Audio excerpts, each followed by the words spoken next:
Back, everybody. It seems like Highlands tackles somebody tough every week, doesn't it, John? Yeah, for sure. The Bluebirds started the night with wins, though, in 4 of their first 5 games. Highlands ran onto the field, and the Bluebirds wouldn't stop running once the clock even started. Bryson Huddleston takes the opening kickoff all the way back for the score. We speed it up for you.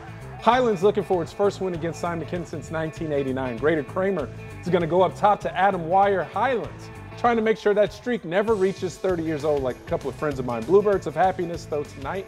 They are 38-9 winners over Simon Kenton. Big win for Highlands. Oh, sure was. How about go back to Ohio? Kings of Turpin, a really good one. Both started the night 3-1. 5 seconds left in the first half. Ashton Kohler with some zip on the ball finds Jack McHugh. Kings is ahead by 10 points at the half. Into the second half, the Spartans punt on their first possession. Then Kings strikes gold. Nakamon Williams gets a seam on the side and he busts it open. It's 34-17. Think the Knights are going to put this one away easily.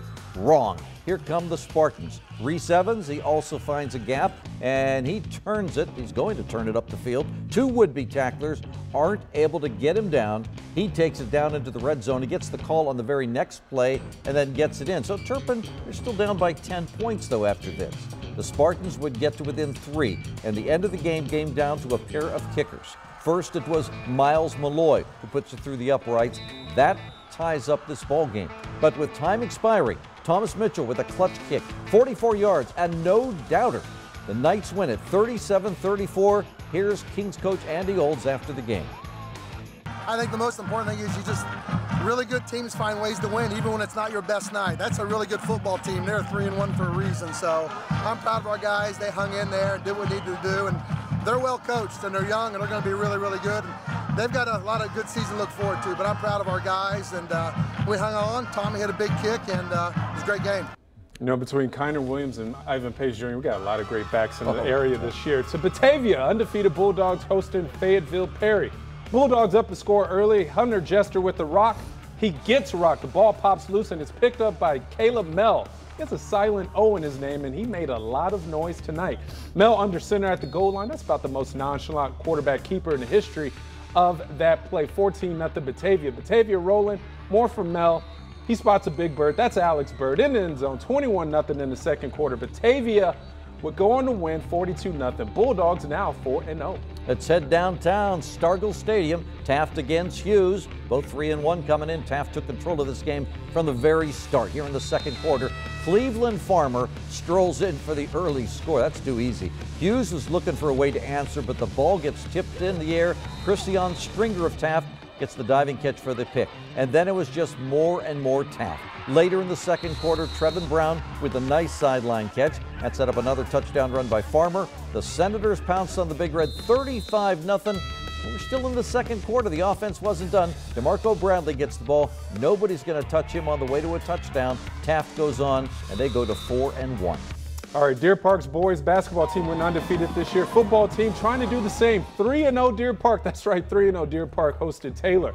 On the opening kickoff, Taylor's Jared Hughes will pick up the short kick and do the rest. He takes it 65 yards after he gets away from the kicker here for the touchdown. Yellow Jackets, though, enjoyed a short-lived lead because on the Wildcats' first play from scrimmage, Jerry Hurd connects with Joseph Hawker, a member of that basketball team. He goes 75 yards for the touchdown. 23-20 Deer Park.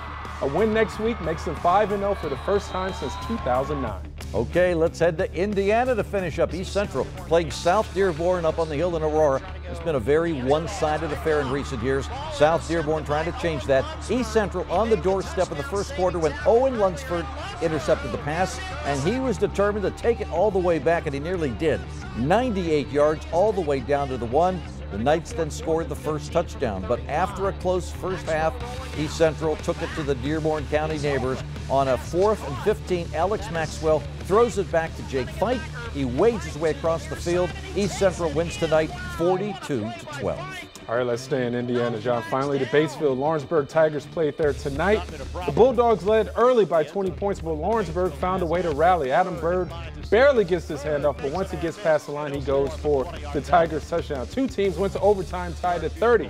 That's when Nate Slavin kicked a game-winning field goal 18 yards away. Bulldogs withstand the rush from the Tigers and win in overtime 33-30. Okay, still more to come. Look at Saturday's college football schedule. The Ohio U Bobcats are going to be at UC tonight. The Bobcats marching band, the 1-110, put on a halftime show at Highlands. Let's give them a listen as we go to break.